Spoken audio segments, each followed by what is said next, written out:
Bonsoir à toutes et à tous, soyez les bienvenus dans ce nouveau journal à la une de l'actualité de ce mardi 14 décembre, le pic d'activité de la Poste à seulement 10 jours du réveillon de Noël.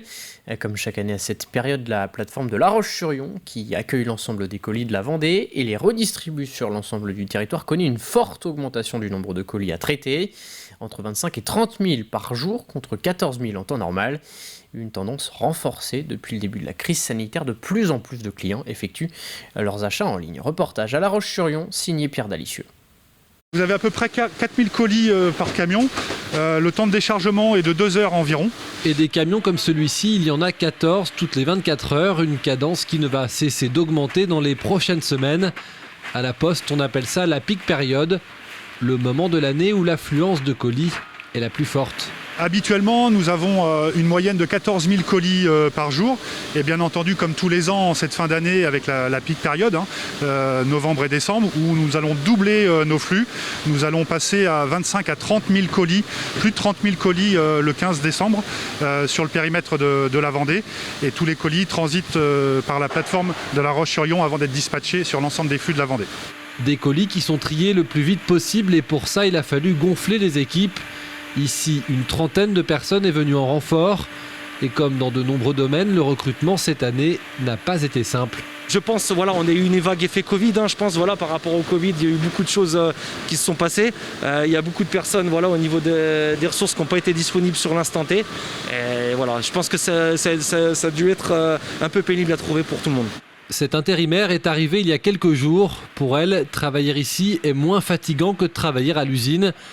Lorsque le poste lui a été proposé, elle n'a pas hésité. J'étais dans une boîte d'intérim, mais ils m'ont proposé un contrat à la Poste justement pour cette période-là, donc j'ai tout de suite accepté. C'était une bonne opportunité ? Franchement oui, parce que ça faisait un moment que je voulais y aller, et puis j'ai eu l'occasion de pouvoir y aller, donc je l'ai saisi, j'y suis allée tout de suite, quoi. Des colis par milliers pour Noël, une tendance qui ne cesse de croître chaque année. Et encore plus depuis la crise sanitaire, où l'achat en ligne semble devenir une habitude de plus en plus ancrée chez le consommateur. Ouvrons à présent une page sport dans ce journal avec de la voile. Tout d'abord, de retour de la Transat Jacques Vabre en Martinique. Arnaud Boissière a navigué sur son futur bateau aux côtés de Samantha Davis et Nicolas Lunven. Le Sablé récupère en effet l'IMOCA Initiative Cœur de la Britannique en vue du prochain Vendée Globe en 2024.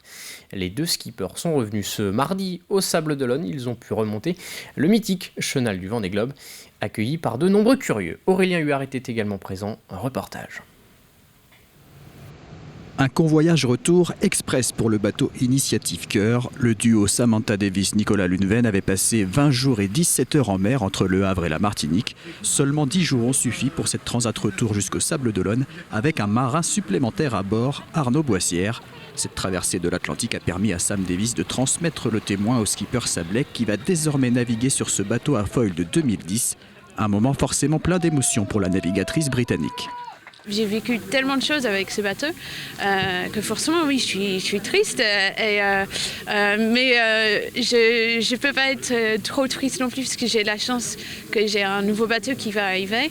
Quand on quitte un bateau, parfois on est triste parce qu'on ne sait pas ce qui va devenir. Et là, c'est pas le cas parce que je connais Kelly.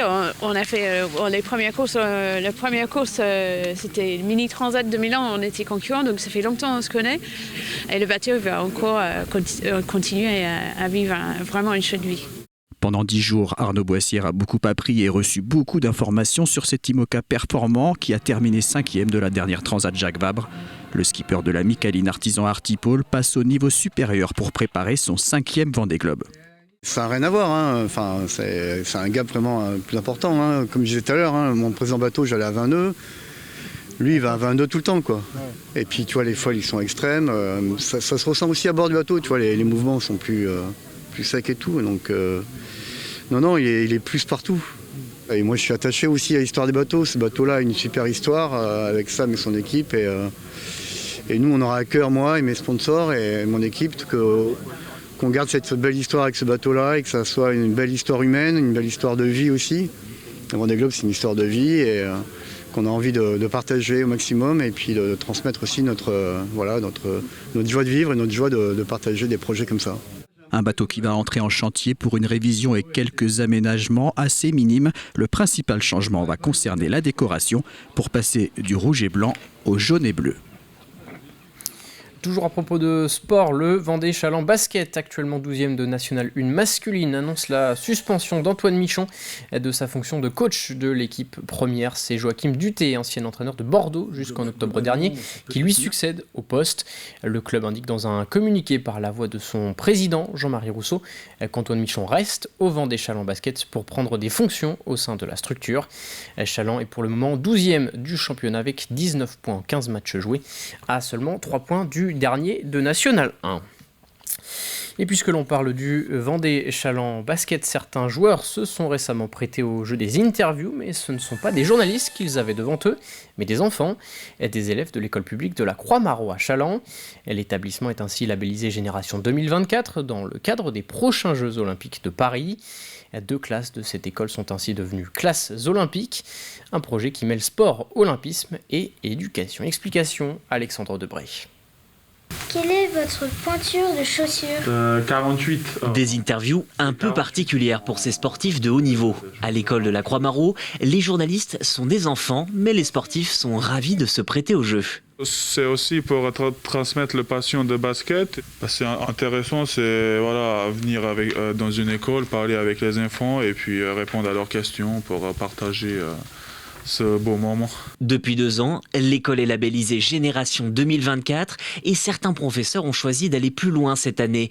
Ils ont créé 2 classes olympiques. Outre la valorisation du sport, c'est un fabuleux outil pédagogique. On en profite pour travailler sur la géographie, sur l'histoire de l'olympisme et pour voir un petit peu comment on vivait à l'époque de Paris 1900. Là, on est tellement en train de travailler autour de Los Angeles 1932. Par exemple, les moyens de transport, comment on faisait pour aller à Los Angeles.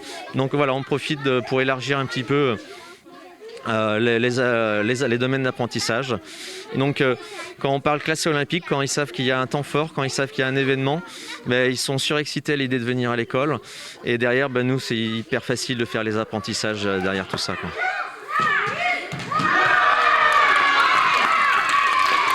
Après l'échange avec les reporters d'un jour, un entraînement est dispensé par les sportifs avec des enfants ravis de leur journée. Je suis très content parce que j'aime bien le basket. Je voudrais devenir une basketteuse pro. Pourquoi ? Parce que j'aime bien faire des dribbles et marquer des paniers. À la base, j'ai eu un petit peu peur avant. Ah ouais ? Oui, parce que j'ai jamais vu d'adulte aussi grand. Après le basket et l'athlétisme, ces élèves rencontreront bientôt des judokas, des archers mais aussi des joueurs de tennis de table. De quoi raviver la flamme olympique dans leurs yeux.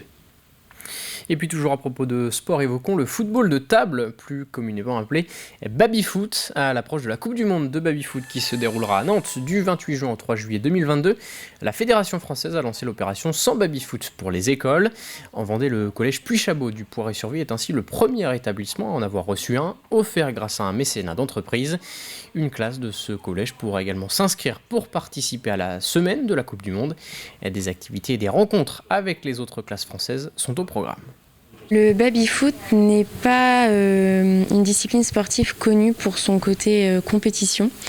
Donc du coup, cette opération va nous permettre d'attirer énormément de familles lors de la Coupe du Monde de baby-foot.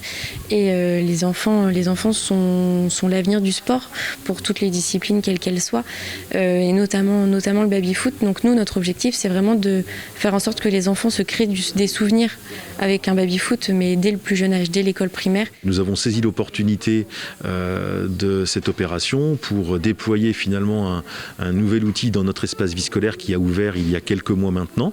Ça nous a permis d'aller plus vite finalement dans les réalisations que nous souhaitions mener pour les jeunes. L'idée, c'est de faire cet espace un espace de vie, un espace de jeu, un espace de détente. Et donc cette opération nous permet de gagner quelques mois, voire peut-être une année sur cette offre d'un baby-foot. Un mot d'environnement avant de refermer ce journal et focus sur les chenilles processionnaires, une espèce urticante potentiellement dangereuse pour l'homme mais aussi pour les animaux domestiques. Elle peut en effet provoquer des démangeaisons ou des difficultés respiratoires. Une campagne de lutte lancée au début de l'automne par la communauté de communes du pays de Saint-Gilles-Croix-de-Vie vient de se terminer. Des prédateurs naturels ont notamment été privilégiés pour lutter contre la prolifération de cette chenille urticante. On a distribué 500 gîtes à chauves-souris qu'on a répartis entre les 14 communes du territoire. Pour les nichoirs à mésanges, on était parti sur cette première opération à 2000 kits de nichoirs à mésanges. La chauve-souris, l'été, va aller chasser les papillons nocturnes, en fait, les papillons qui vont pondre des œufs et qui vont se transformer en larves, que la mésange va prédater. Donc développer en fait ce qu'on appelle une lutte écologique en utilisant les prédateurs naturels de la chenille processionnaire du pin dans le cadre donc, de nos missions de gestion de la chenille processionnaire du pin. Les prévisions météo pour demain et les conditions continuent de s'améliorer, une tendance qui devrait perdurer jusqu'au week-end. Demain matin, le soleil devrait donc dominer le ciel vendéen, malgré la présence de quelques nuages en fin de journée. Et puis côté température, comptez 11 degrés dans l'intérieur des terres, 12 pour la maximale sur le littoral. On termine ce journal avec ces images réalisées ce week-end par Alix Lanos à l'occasion du marché de Noël de Longjuil-sur-Mer. Bonne soirée à toutes et à tous.